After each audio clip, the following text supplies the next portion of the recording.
You have the content, but just because you know the content, it doesn't mean you know how to teach the content. For a teacher, it's very important to build what is called a classroom culture or a learning environment. We don't allow teachers to have that space to say, okay, it didn't work out today, let me try again, right? So the teacher can tell the students, look, can I go back and understand this better and come back and explain something to you, because I just don't know at this moment, or I don't have a complete understanding. But teachers feel ashamed to do that, and they shouldn't. Because she was in a bikini, it was like controversial, like the parents were offended and all. So like how far does the teacher's role like that go beyond the classroom? Maybe every day I cannot address all children, but in a month, have I spoken to every child in the class? Or have I called out and asked a child a question, or have I responded to a student? Face looks sad or distracted. They don't have to say anything. I know that something else is going on, right? Now, how far is a robot going to do that? We're not yet there, right? Because we all know that everybody talks about how burdened teachers are, right? So can AI find a place in sort of helping in administrative duties, in more factual kind of information sharing? Those are ways that AI probably can help, but learning requires social interaction. And I don't think any AI robot is going to replace that anytime soon. Thank you. Thank you. Today, we are joined by our host Maitrayee, a student in the B.Ed.M.Ed program at the Center of Excellence in Teacher Education, Tata Institute of Social Sciences, Mumbai. Our guest is Dr. Bindu Ramdas Thirumalai, an assistant professor at Center of Excellence in Teacher Education, TIS, Mumbai. Dr. Bindu holds a PhD, MPhil and MA in education from TIS, along with an MCA from Bangalore University. Her doctoral research centered on teachers' communities of practice, engaging over 400 mathematics teachers in government high schools across Telangana. With more than a decade of experience in large-scale in-service teacher programs, Dr. Bindu teaches courses in teacher education and education research methods. She has also co-conceptualized the Reflective Teaching with ICT program, and her interests lie in education technology and innovative approaches to teacher professional development. Let's welcome Dr. Bindu Thirumalai.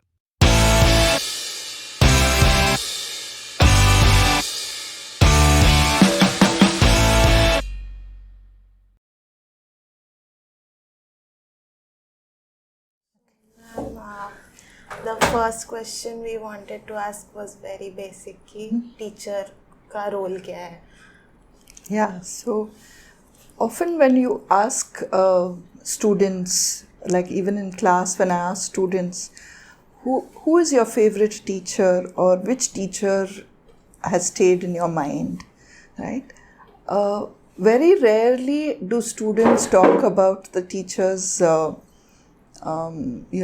subject knowledge or how they're teaching pedagogies.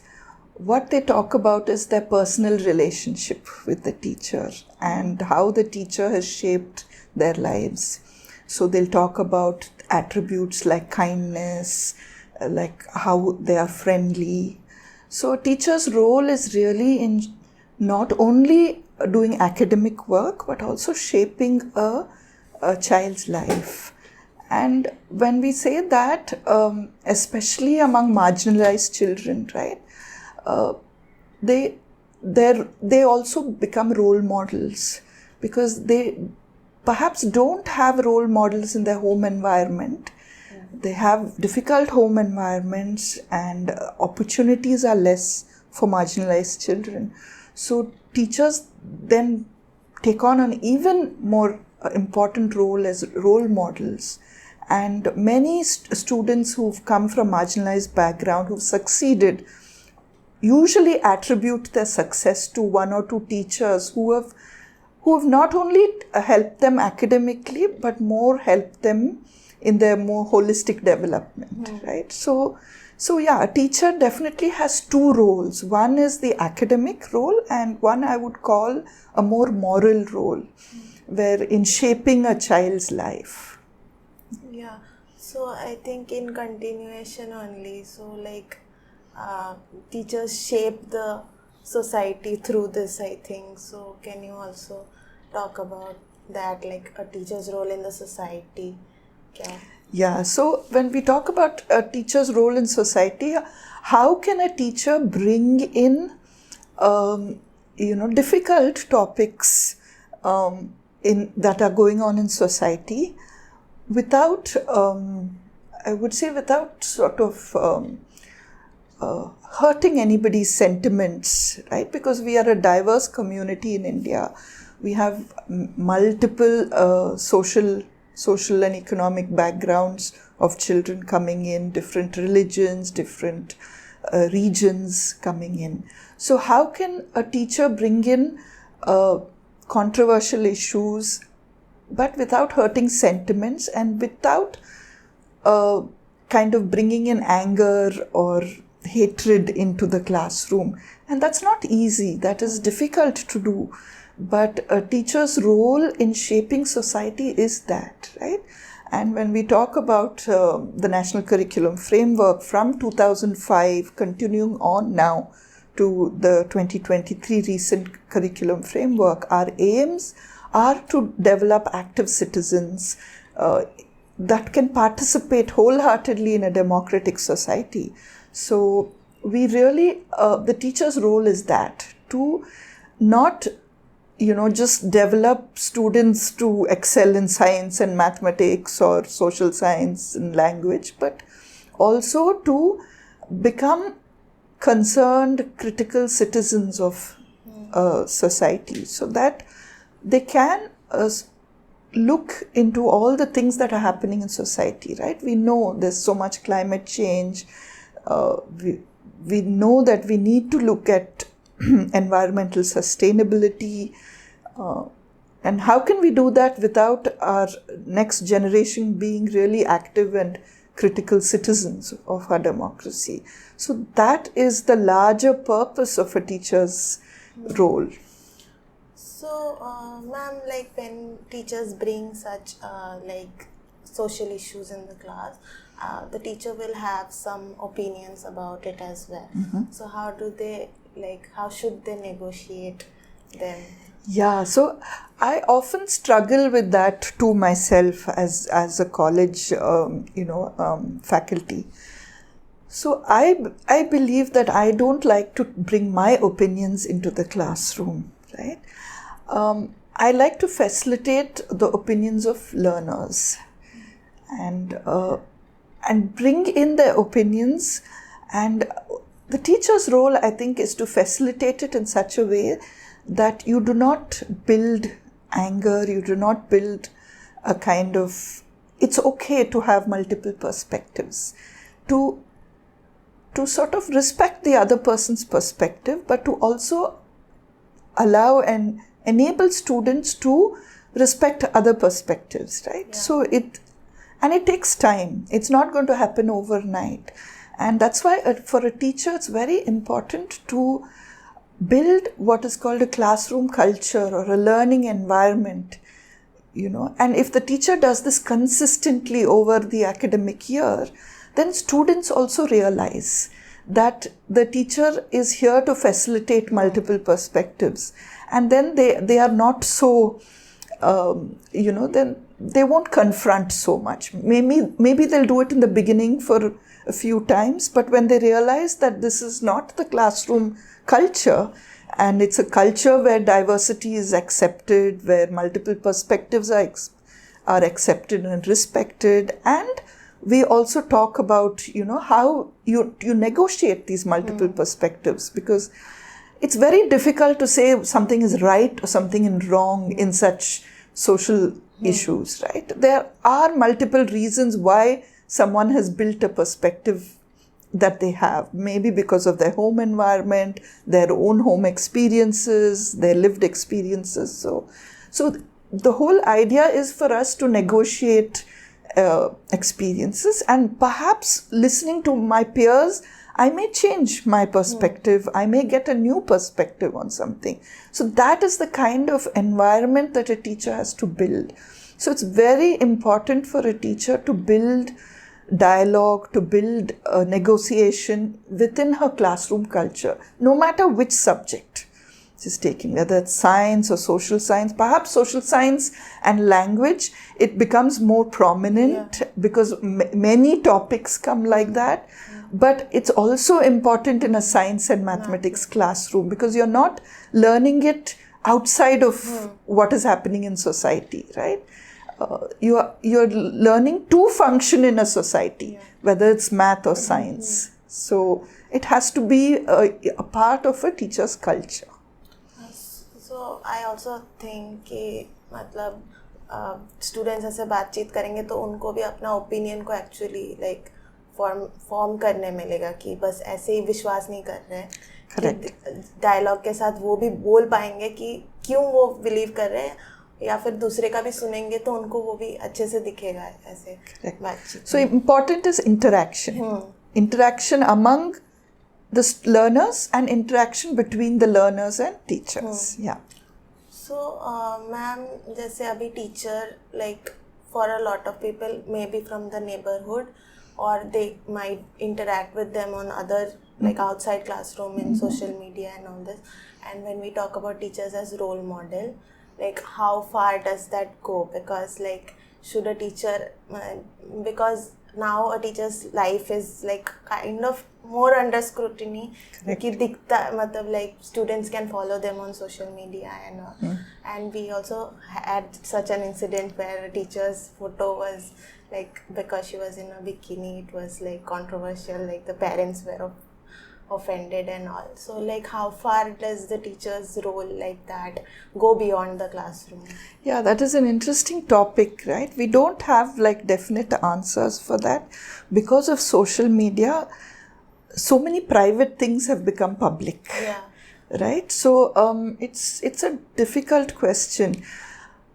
A teacher is also a human being and has different roles in society. She may be a parent, she may be a child, she may be somebody's brother, sister, somebody's friend, right? And they have a right to a life outside their teaching role. So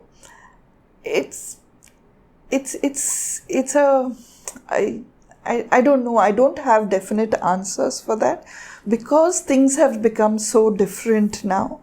And in the South Asian context, as we know, the whole idea of the guru is there, right? So the teacher does have that status of someone who's respected, who's who's knowledgeable and who we must respect. So, more so we see that in our spaces where teachers are given a lot of respect by families. So, perhaps that idea contradicts with an idea of the modern times, right? It doesn't mean that the teacher is doing something bad. It may be just that culturally it doesn't fit in. And it's really something that we need to think about now a little bit more, given that social media has come in and it's public and lives are so public now, right? Yeah. So it is a difficult topic and I don't have any definite answers for that. Yes. So, ma'am, like then, like in the classroom space only, like who is a good teacher? Like, can you like? I was also thinking कि मतलब अभी if now they are making AIs in the model of teachers and who are entering classroom spaces, and I think even they see some like characteristics of teachers and like make that model. So I was just wondering, what are these characteristics of teachers? So like you yourself said, right, interaction is very important.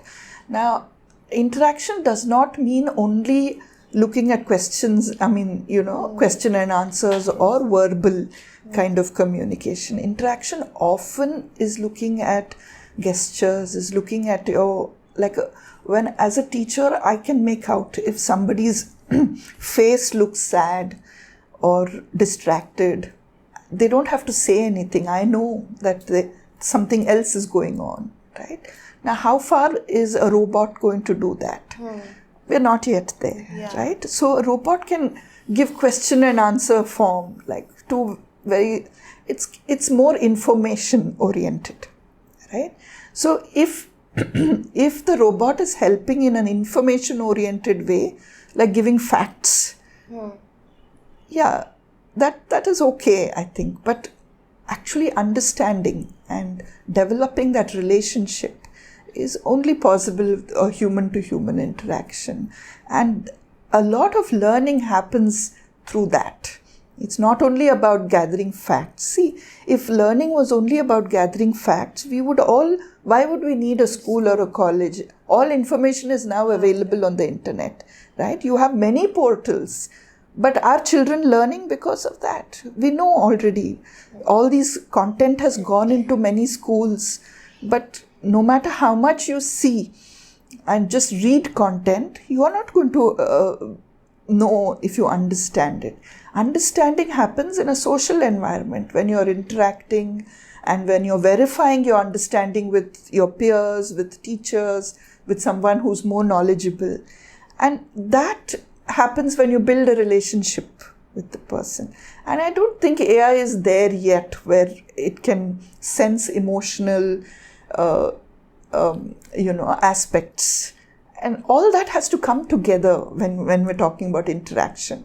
And AI can only help in information kind of sharing. It's more factual in nature. And perhaps we should see how the teacher can be helped by AI, where the teacher can be helped by AI, because we all know that everybody talks about how burdened teachers are, right? So can AI, find a place in sort of helping in administrative duties, in more factual kind of information sharing? Those are ways that AI probably can help, but learning requires social interaction. And I don't think any AI robot is going to replace that anytime soon. Yeah.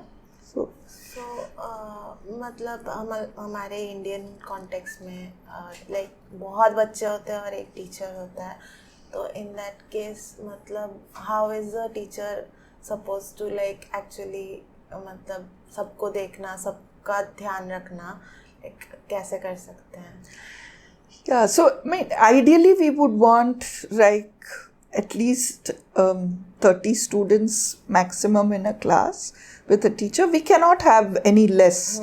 We're a large country and it's not feasible to have classroom sizes of 10 and 15. I mean, realistically, it will be around 30 to 40, right?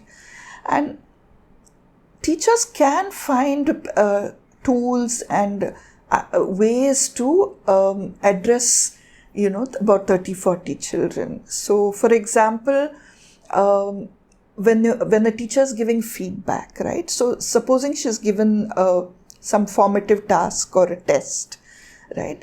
She does not have to give feedback to individual students. She can look at the entire class, how they've done, and without naming a student, she can give feedback in general to all the students, right? All students will benefit from that. She can just say this, I saw one paper where a mistake was made and the mistake was like this, and discuss that mistake in class with the whole class. So whoever's made that mistake will realize that it's a feedback, but she's giving feedback to the whole class. So those are kinds of things that I feel there's a difference between individualized kind of learning versus more personalized, right? Individualized is when you want to sort of pick and one person and it's like a one-on-one interaction. But personalized you can make even in a classroom of 30, right? You find ways where you don't name the child, but you're giving feedback and the child understands that feedback is for me. Right? So those are the kinds of things you can work with. You can work in smaller groups. You can also look at ways like in a month, the teacher can see if she has addressed all children in the class, right? So if she can reflect, if the teacher can reflect and see that she's only picking 5 children who are sitting in front who are or the so-called, good children in the classroom. Or like only the children who are like kind of catching responding, attention. Catching attention. She must reflect and say, okay, maybe every day I cannot address all children, but in a month, have I spoken to every child in the class? Or have I called out and asked a child a question, or have I responded to a student? So that's why I say it's very important for a teacher to create that learning culture. If she creates that learning culture, children also get used to that culture, and then they slowly start responding. Yeah. When we talk about like these innovative or like more child friendly measures in class, तो कई बार ऐसे होता है कि teachers have like designed some activity, and even if like students like it, either they don't show it, like you would think they would like it and they don't like it, और they मतलब वो लोग फिर मतलब नहीं करते हैं, like they refuse to interact or something. तो फिर उस केस में like how do teachers, if the teacher thinks that they are like actually going to facilitate that content better, तो फिर वो क्या कर सकते हैं? Yeah, so I would like to say that a teacher's work is not only in the classroom. What we see as students especially, right? We see only what the teacher is enacting in the classroom.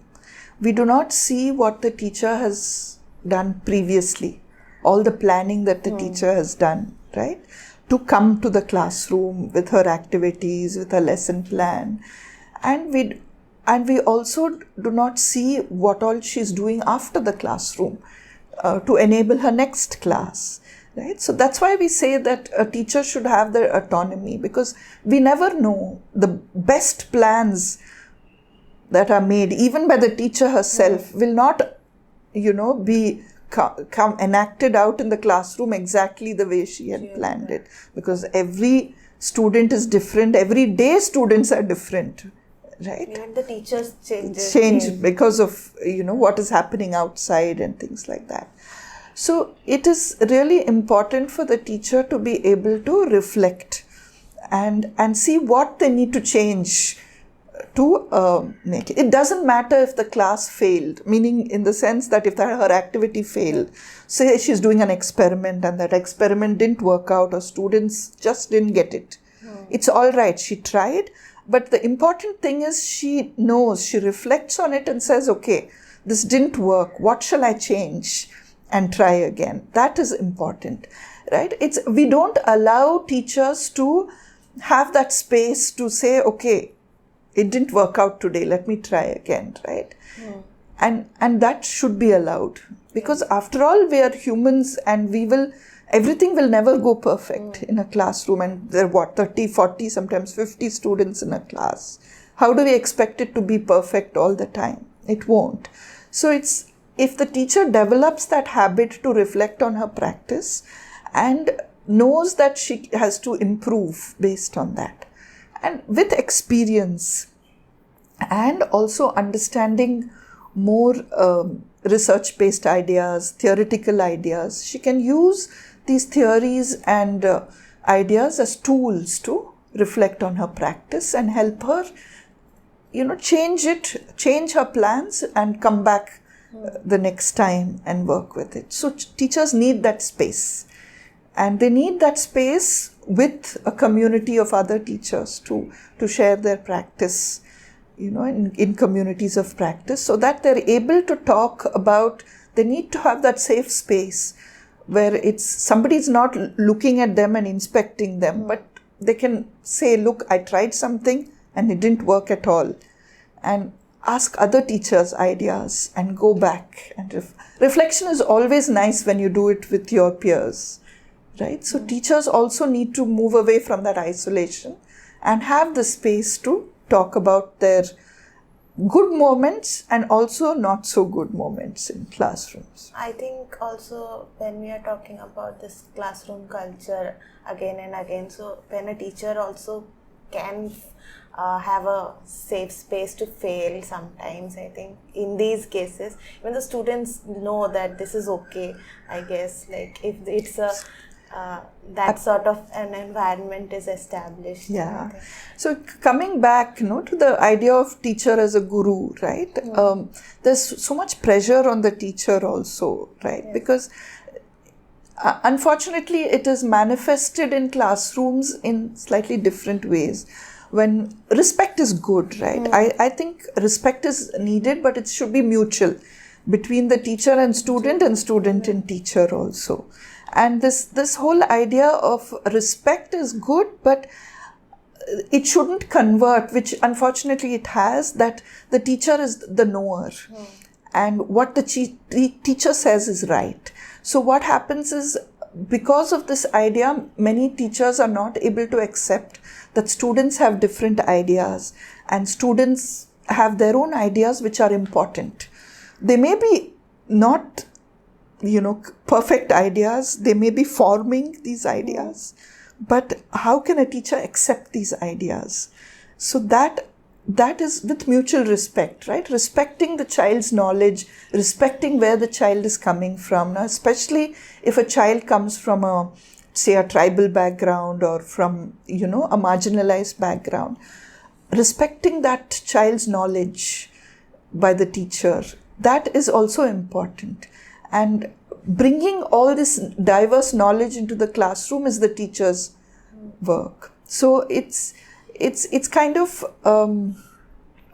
bringing that in and being able to make that into a mutual respect rather than having this guru-like status is a difficult thing, because it's a very deeply ingrained South Asian culture. And how do we bring that? By retaining the teacher's respect also, right? Because we are respectful of our adults, we are respectful in our society, in our South Asian culture, and that's a good thing, that we respect each other and we show respect to elders. But how do we bring it in so that it is a mutual respect among the learners and the teacher? That's what we need to look at. Right. So again and again, like we are talking about how teachers need to reflect. So what are some things that the teachers need to reflect about? What do we mean that the teachers should be reflective? Yeah, so the teachers should be reflective on understand their classroom in a very simple way. I tell teachers that you just need to think, maybe spend 10 minutes after your class and think what went well, what did not go well, and who are the students you have interacted with, who have you felt you've left out of the interaction that day. And if you have the small little diary which helps you with that, then you can sort of look at it at the end of a week, end of the month, and see, are there patterns emerging from your own teaching, right? And teachers should also reflect, like I told you, in a community, right? In their if they are not able to resolve their issues that they're getting in their classroom, it's good for them to ask other teachers for their opinions, for their suggestions, or what other teachers have to say. Have they experienced something similar? So teachers might be able to help them. So it's that's simple with reflection. But also I feel that they need to have professional development, be up to date with latest like research-based findings about studying certain topics or pedagogical approaches that work, because then they can sort of reflect vis-a-vis these theories and these ideas and see where is their practice vis-a-vis this, and can they change something to incorporate these theoretical ideas, right? Otherwise, what are the new ideas you're getting for reflection? Those new ideas will come from other people and also from theoretical and research-based ideas. So in the South Asian context, as you said, Guru, I was also thinking like coupled with the adult and child thing also, कि ऐसा हो जाता है कि like for a lot of things हमारे मतलब I mean not just teachers, ऐसे भी बड़े बोलते हैं कि बस बड़े बोले हैं तो यही सही है, you don't question it. तो आई थिंक उस केस में लाइक वो भी है. और या फिर बट हम देखते हैं कि बहुत ऐसे पब्लिक फिगर जो होते हैं उन वो लोग का मतलब लाइक मतलब लोग उनको मानने तब लगते हैं जब उन्हें लगता है कि इनसे ये एक्सेसिबल है. तो मतलब टीचर इन दोनों चीज़ों को लेके अपने ये जो गुरु वाला स्टेटस है उसको कैसे मतलब फ्रूटफुली बोल सके, तो कि यूज़ कर सके कि वो रिस्पेक्ट बना सके, लेकिन बट ऐसा नहीं कि कोई हायरार्की भी मेंटेन हो. Yeah. So I feel it is not so much hierarchy or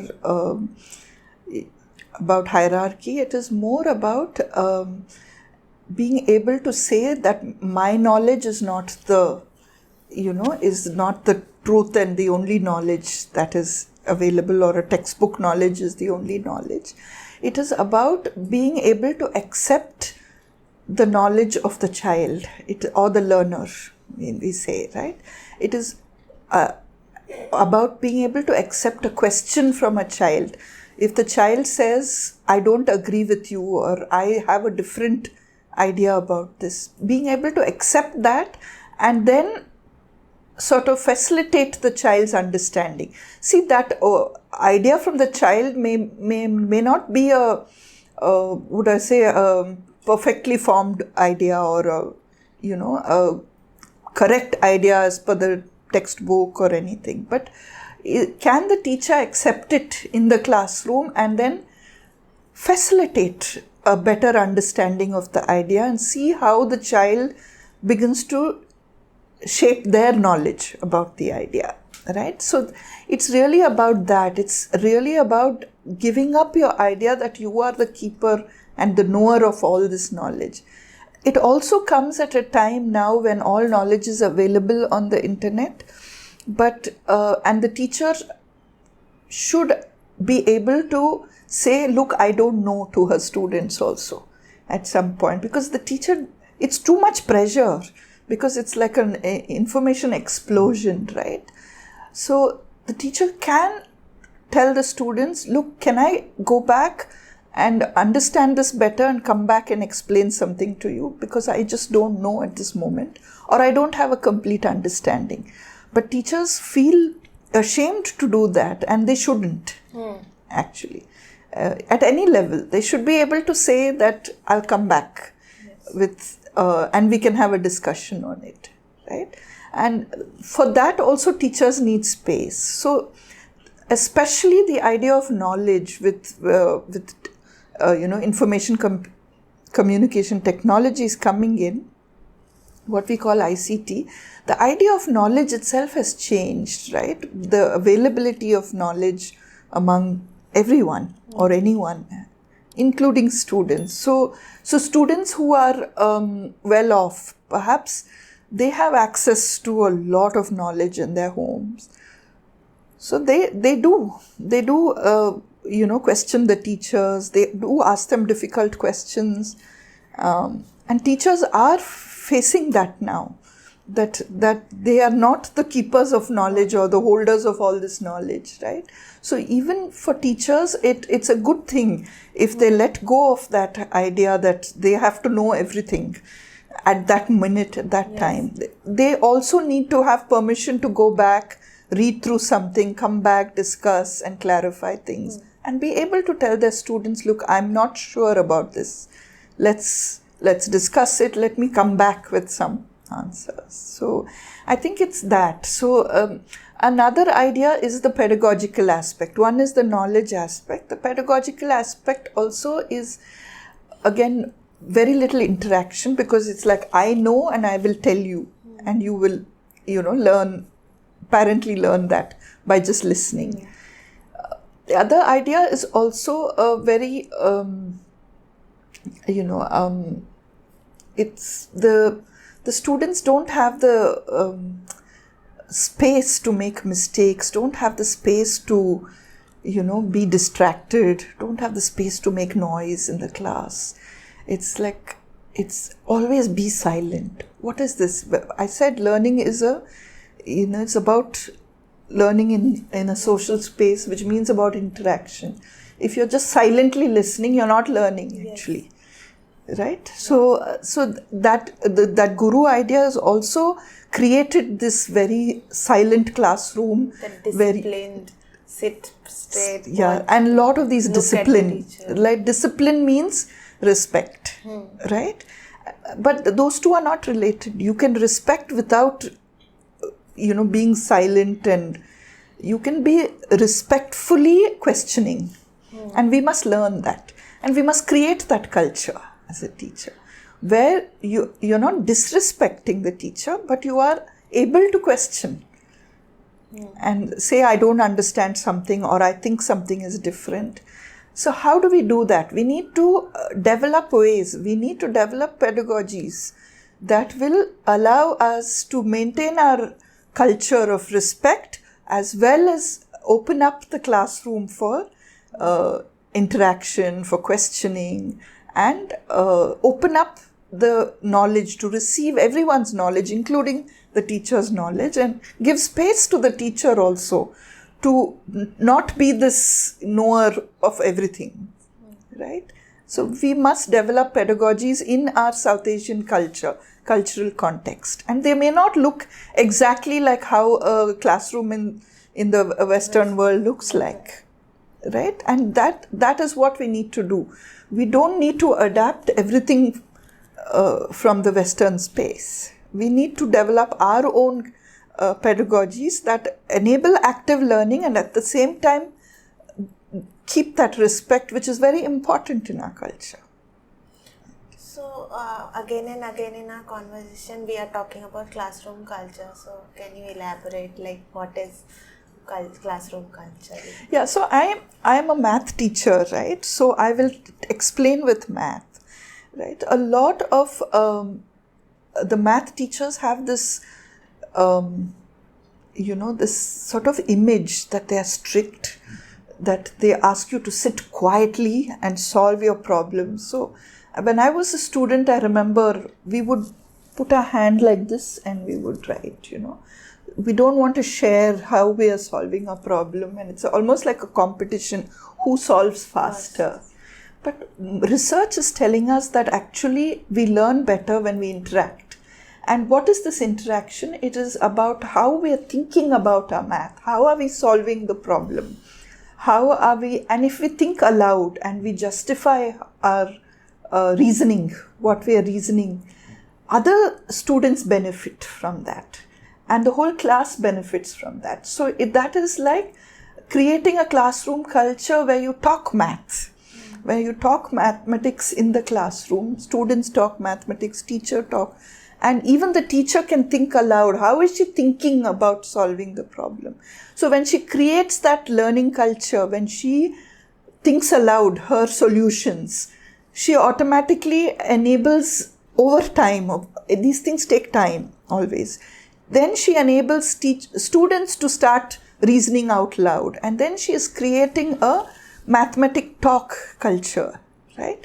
And importantly, teachers ask questions. If the student gives a wrong answer, immediately the teacher will say, wrong, sit down, who has the right answer? Yes. Actually, a lot of mathematics is learnt if you understand the reasoning behind that wrong answer. So instead of telling the student wrong answer, right, you say, okay, don't say it's wrong or right. Say, okay, how did you arrive at this answer? Tell us how you reasoned this out. Sometimes the child will self-correct if it's a careless mistake they've made, or sometimes other student will help this student and self-correct, right? So if you accept wrong answers, a lot of math learning will happen for all the students in a classroom, right? So that is the kind of culture you want to create in a math classroom, not sitting silently and solving problems at full speed. Of course, it's important that you also solve multiple problems I'm not saying you only do this kind of talking, but a classroom culture like this will enable students to learn better.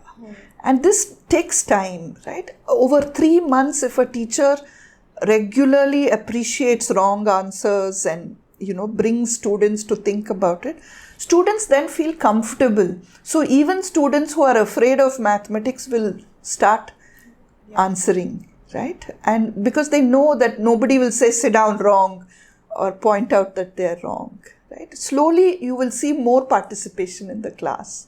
And that is what we say about, you have norms, you think about norms, and these norms come from researched ideas about whatever, it could be science learning, math learning, right?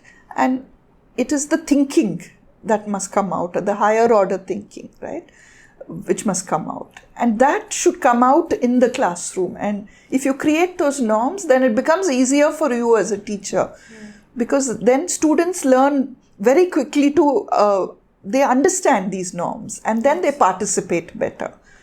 Right? Yeah, I think currently, like, there is this, because of the norm that the teacher is the knower, you sit and listen, I think, and there is this specific correct answer that the teacher is one, like, unko wo sunna hai. So, like, the students who figure out ki teacher ko kya pasand aayega, they are the only ones who are answering. And I think so this, we develop as adults thinking ki there is this, right thing. Correct. That if we do that is like that one acceptable thing, and we'll be like accepted only through that. And I mean, so when we are talking about making critical citizens, like that then never comes up. It's just that you subscribe to this one opinion and view, and then that makes your like entire personality sort of nowadays. So like this, I feel... Yeah, so I mean, you can't suddenly go, if you're sitting in a class for 12 years, right, without questioning, and suddenly you go out into the world and then you're then told to think and question. Yes. How will you do it? Exactly. Right? You have not learned how to do it. So, and it's unfair. Yes. So, it's unfair on the student, right? So, and we've only been told, learn what is in the textbook, copy that into your exam. Notebook also. And your notebook, right? So, where is your thinking? Yes. Where is the formation of your ideas as a learner, your own ideas based on your experiences? So, that is where the classroom culture comes in. And that also brings in, ways of being respectful, but being able to voice your opinion. There are ways to do that, and we should learn that. And that also helps, because when you go out into the world, you are not going to meet everyone who has the same ideas as you. You're going to meet different people from different contexts. Then how do you work with them, right? You need to be able to respect diversity, respect multiple perspectives. And that is a kind of culture that comes into the classroom. And that also helps in ideas of inclusion. Right? When you create a culture where you're accepting multiple views, you also include people. So that's very important.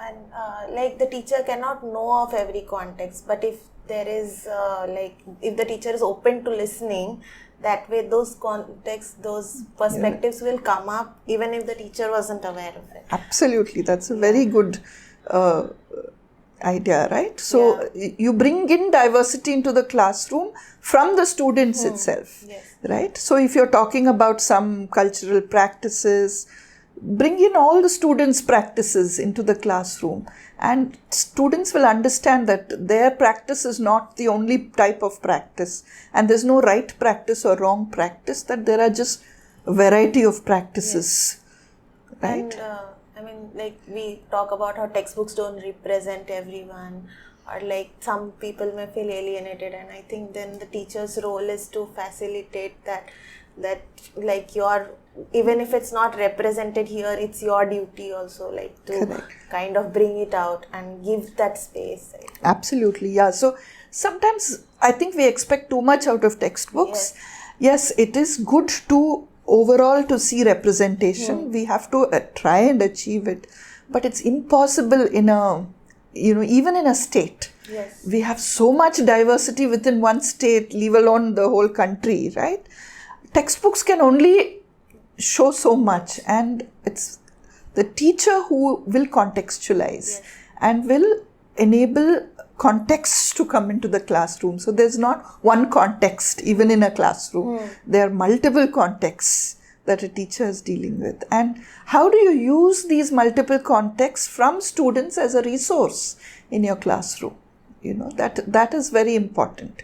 And when you do that, and when you give importance to the student of their ideas, their resources, their cultural practices, students will invariably open up and participate and engage more, because we are, after all, human. When our interests, our practices are highlighted, then we get interested and we want to engage in the classroom. So we also talked about the information explosion in this era.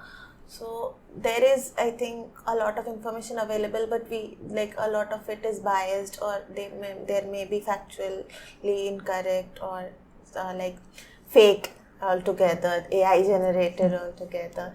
So how is the teacher's role changing in that sense, that to teach students to distinguish or understand, filter out information? Yeah. So it's more about developing analytical skills, critical thinking skills, that you're able to distinguish between, or you're able to say, let me check. You may not look at it and say, okay, this is fake, or this is bad, or this is good, but you are able to kind of say that, let me check. Can I verify it? And you have multiple ways to verify it, right? So even if you are able to do that much, be able to say, I'll verify this before I conclude that this is news, that is good enough. And you find methods to verify it, because it's difficult. Even when we come across news, it's difficult for me to sort of right away say this is, this is fake news, or this is exaggerated news. So I don't make an opinion immediately based on some news. I always check the sources. Who is saying it? You have some, sources which some newspapers which they have high standards of, news, but of reporting news. But you also, in the internet age, you also have, everyone can be a reporter now, right? Yes. So anyone can make news, and especially sensational news, right? I always take pause and say, let me get the whole picture. If you're able to do that, that itself is a big step. I think to not just immediately accept anything that comes your way. No, so how does a teacher then say मतलब वो students को ये चीज़ कैसे सिखाएं कि that the whole point is, again, going back to my favorite thing of creating a learning like a classroom culture, right? When students are get into the habit of listening to multiple perspectives, that will come. That idea of discerning and pausing and thinking about it will come, right? But if you don't have that space at all, and you suddenly see all this sensational news, you are bound to get carried away. Yes. Because that's how people do sensation. They want to make it sensational. They want to make it like it's the truth, and they want you to react, right? Immediately. So you have to create that environment where you are listening to multiple perspectives. You're not judging right away. But you're able to, in a calm manner, kind of dialogue about these multiple perspectives, where somebody else is coming from with a perspective you probably don't agree with at all. But where is this person coming from? Why are they coming with such a perspective? if you're able to pause and think about it, you will do that in your daily life also, right? So it has to become a habit, actually. These things, these kinds of skills have to become habits. And also, like, when there is that diversity in the classroom culture, they also know that there is no one opinion. Correct. So if a newspaper is even saying that, there might be another perspective that student might think that there would be an unseen side of it. So you're seeing newspapers also nowadays show multiple perspectives, because they are also realizing that it's not good to have only one perspective, right?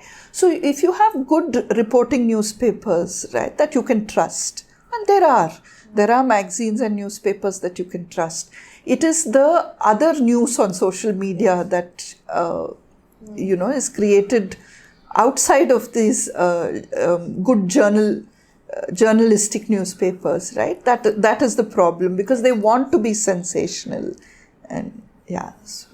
Maitrayee, can you take the question from ground now? We have short on time. No, okay. Especially the one which is like, how does a parent or a student search for a good teacher in Indian context right now? Okay. Yeah. So how, like, well, I'll take one more that was also there. Yeah. So that, so whose responsibility in the current scenario is it that the child learns? Is it the parents? Is it the schools or the teachers or like the government? Like, who is responsible that children learn? Yeah. So we are in a rights-based environment, right? In a rights-based environment, actually the responsibility is of the government, the state, because we are telling the parents that it's compulsory. Children have to come. Parents are not given a choice now. Children have to be in school, right? So the first responsibility is really the responsibility of the state to provide a good quality education. But if we look at an individual child, whose responsibility is it? It's not only the teachers, let me put it that way, because a teacher cannot act alone. It's too complex a world for the teacher to be shouldering this responsibility all on her or his own, right? It is a collective responsibility. And again, when we talk about learning, it is about building relationships. It is a relationship between the school and the parent and the teacher. That collective responsibility is what will enable a child to grow and develop, right? It's really a collective responsibility, and everyone plays a part in it. And I always say that the whole accountability system, right? When you say responsibility, it also comes with accountability. Again, is a very mutual thing, whether it's between a teacher and a head teacher or between the teacher and the student, right? It is very mutual. Unless that accountability is two-way, learning will not happen. So it's really a collective responsibility of everyone. So how do students or parents like look for a good teacher or like find a good teacher? Like, that is a in the Indian context. So I don't think it's up to the parents and students to find a good teacher. I think it's up to the state and to all us educators to create. When I would, instead of using the word a good teacher, I would say a professional teacher. A professional teacher who is knowledgeable not only in her subject but also in how to teach the subject, right? That is the specialized knowledge, and we call this knowledge in our educational terms PCK, or pedagogical content knowledge, right? You have the content, but just because you know the content, it doesn't mean you know how to teach the content, right? At different ages, you need to use different ways of representing the content, making the content understandable to students. So that itself is a different kind of knowledge. It's how do you represent it? How do you know what typical misconceptions students have about this this kind of ideas and knowledge. So it's called pedagogical content knowledge. So it's how do you make it teachable to students. So a professional teacher, you can develop a professional teacher, right? What do they say? Are you born a teacher or can you be made into a teacher? I firmly believe you can make good teachers, right? And when you say good teacher, I would say good teaching, right? When you do good teaching, you will be a good teacher. And for that, you need to be a professional teacher. And a professional teacher will not only have knowledge about the subject, the pedagogical content knowledge, but will also be able to form relationship with the student, also be able to make the class interactive. That is a professional teacher who, and it is our duty to develop these professional teachers, qualified professional teachers, so that every teacher who is teaching a student is a professional teacher. So it's not up to the parents to find a good teacher. Yes, one question you can take, that a teacher has to preach what is has to practice what is preaching. So that one, I think, one question you have. Smoking. Yeah.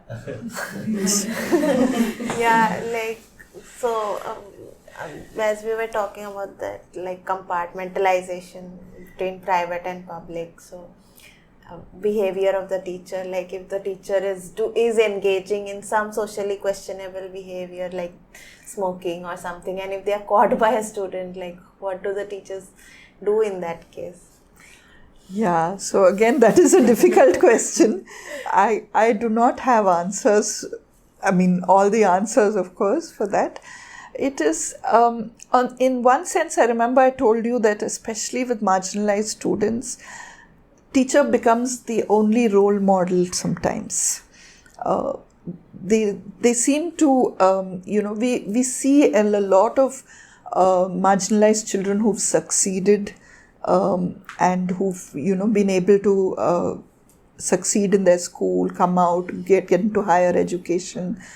Many of them always attribute their success to a teacher who's like their role model, who's like their mentor. And so you wonder sometimes, right, especially in such cases, do they need to practice what they preach? Yes. Right? So it is a difficult question, but at the same time, a teacher is also a human being, also has their own personal life, and should really have that space to do what they feel is right for them, right? And so there is a fine line, because what do we say is bad and good, yeah. right? There is a fine line. Yeah. And there are no like answers, perfect answers for this, right? It is something we are negotiating all the time. Like even in my life, I stop to think, is it okay for me as a faculty to be doing this? Perhaps I wouldn't have thought of it if I was not a faculty. I wouldn't have thought it to be wrong, Yes. right? But I do think of it. And I do think of, what will happen if my students see me like this.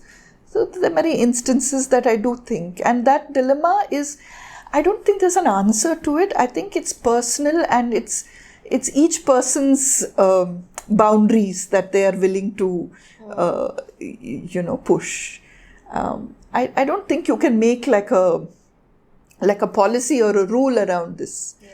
Right? It's very personal, and it's how the teacher feels, right? It's actually dangerous to make rules out of this. Yes. Because right. like I was wondering like this is smoking, but like mostly like in Western context, it's like sometimes it's the sexuality of the teacher or something like that. Exactly. It could be anything, and could be based anything. on that, like at times it changes. Like it could be a political affiliation, or the teacher should have the freedom to think what they think or follow what they follow, right? Yes. It could be anything. So that's why if you make rules around it, it's problematic. Yes. Where is the boundary? Yes. Right? So it's something that the teacher will decide for herself or himself. What is that boundary she is willing to cross? And that is something so personal, Yes. right? So, and I don't think some things you cannot, you don't have an answer for, and it's something a person negotiates in their daily life. And I think that's the way it should be. Yes. So our last one was like, how do novice teachers like how do they not feel like a failure? Like that was a question, that how do they go about going into the profession, starting into the profession, how do they do that?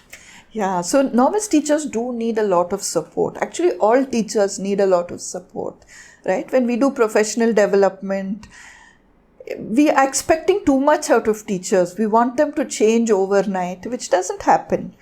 Change takes a long time and it's a long process. And for that change, you need a lot of support for teachers. Like how do we need to find more robust ways to support teachers. A novice teacher needs to be supported that much more, right? Through more hand-holding, more listening, right? And a novice teacher is going to have many more failures in her, so-called failures in her classroom than an experienced teacher, right? Because she is still learning how to negotiate things, think on her feet in the classroom. Because a lot of the teacher's work is, however much she plans, planning is very important, but however much she plans, she's doing a lot of decision making and thinking on her feet, right? So that needs a lot more support for a novice teacher than an experienced teacher. But in general, we need to find mechanisms to support teachers throughout the year if we want them to transform their pedagogies or make their pedagogies more active. And of course, the best way to support teachers is, it's biased, but I feel it's in communities of practice. Because teachers, really, you support each other and you can have experts or teacher educators within these communities also supporting teachers. So I think it's very important that the teacher learns in a social environment, because professional learning does not happen in classrooms in traditional ways. Professional learning, by its very nature, we need to be in communities of practice and learn through these communities of practice by engaging in these communities of practice. And a novice teacher will also learn from a more experienced teacher, but definitely needs more support and professional development in the first 3 years of service. And one quick thing, you mentioned that teachers should also bring in research perspectives, new whichever is coming up. Can you mention some of the spaces where teachers can access these resources? It is tough, and we really need to make these walls, I feel, between academia and teachers. We need to break those walls, and we need to make more connections available for teachers to share their practice, perhaps do action research. And their research might not be academically as rigorous as a researcher in a university, but that space needs to be created, those opportunities need to be created so that teachers are able to engage in all these research ideas. And we really need to break down those walls and create platforms. I don't think there are enough platforms for teachers to be able to share research ideas, or even for university faculty to be able to disseminate such ideas to teachers, right? We seem to be operating in two different worlds right now, a practitioner world and an academic world. We need to bring those together, and we need to, I'm hoping all of you will create more platforms like that to enable this to happen. Majorly teachers policy अच्छा implement करते हैं okay उसका follow up ले सकते हैं आप ma'am का suggestion की इन एजुकेशन सिस्टम में यदि आप एक चीज चेंज करें सो या लाइक जो भी अभी तक हमने डिस्कस किया like what is policy like what is the opinion of the policy अभी तक उसमें इस बारे में अभी तक लाइक है क्या पॉलिसी में Yeah, so right now I feel we have very good policies in India, but in my opinion, one thing is the teachers are not participating enough in the policy making. That is one thing. But all teachers cannot participate. Realistically, it is a different niche kind of expertise to have in formulating policy, but definitely teachers need to have a platform where they can voice their opinion and help in the formulation of policies. We need more robust platforms like that. The other thing is, right now teachers are mostly implementers of policy. They are told that this is a new policy. Now you go, a lot of reform programs are brought in and teachers, have to implement it. In one sense, that will happen by and large with most teachers. Even when teachers participate, it will be a few teachers who participate. But what we really need is a robust system where teachers can give feedback on the policy. Okay, we have a policy, it's being implemented, but is there a space for teachers to say how they implemented it, what went right, what does not work? I think that loop, that feedback back to reform these policies I feel is very incomplete right now. Right? It seems to be only one way. We keep formulating good policies. They get implemented, but nobody is telling the policy makers, okay, what happened with this policy? No policy fails completely or no policy is perfect, right? It's a process and you have to keep revising the policy based on, what is happening in society, how it's being implemented, what are the different contexts. So we don't have that feedback mechanism built in, robust enough feedback mechanisms. And who are mostly implementing education reform policies? Teachers, right? And they are the vital stakeholders, and I feel they are sort of pushed down. And they need a more active voice to say what is going wrong with these policies. They need to be able to say that. They need to be able to have voices to say that, look, this policy is, well thought out. Maybe theoretically it looks great, but practically these are the things that are missing in it. Correct? So that is where the teachers need a voice to be able to come back with policy feedback, and I think that is more important, according to me. Then you will hear the voices of many teachers coming back to give you feedback on policies. So, like we also mentioned community many times, and then in policy way that a lot of states are not allowing teacher unions. So how do we even have that?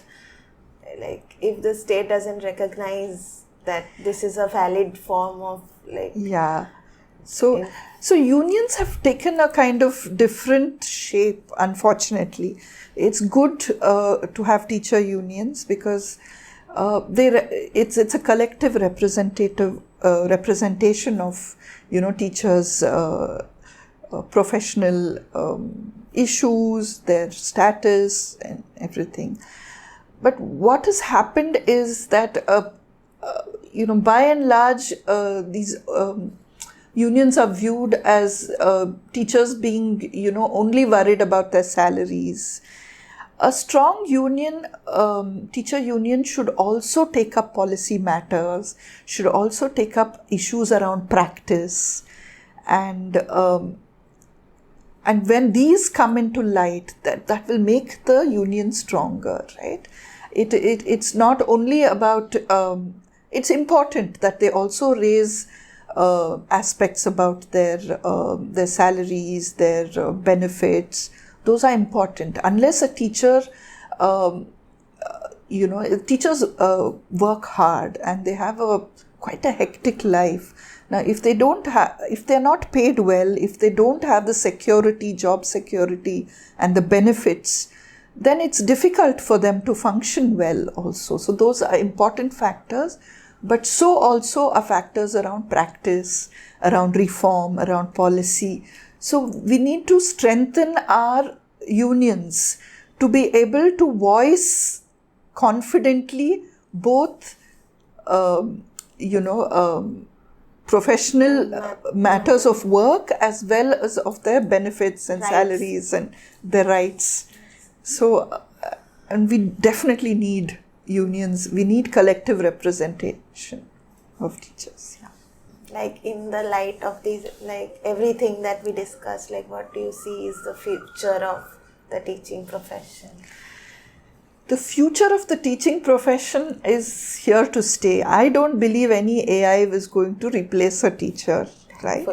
Because like I said, it's all about relationship building, interaction, and we don't have AI systems anytime in the near future who are going to replace that aspect, the social learning aspect of, and social learning is very important in where we are now.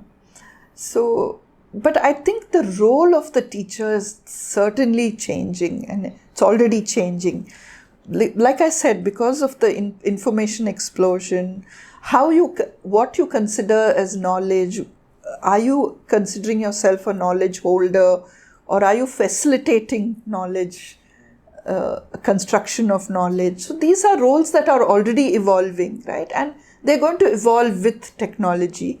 Definitely AI is going to play a part, right? And I think as teachers, we need to determine what kind of part we want AI to play. And not have some engineer tell us that this is the part that AI will play, right?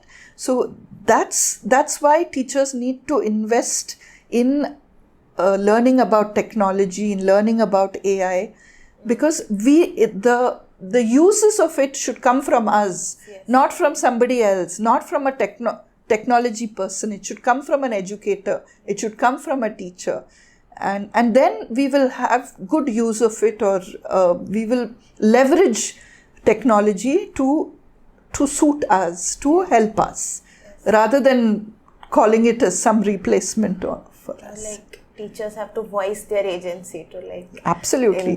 Teachers have to voice their agency about everything, and definitely about technology. Thank you.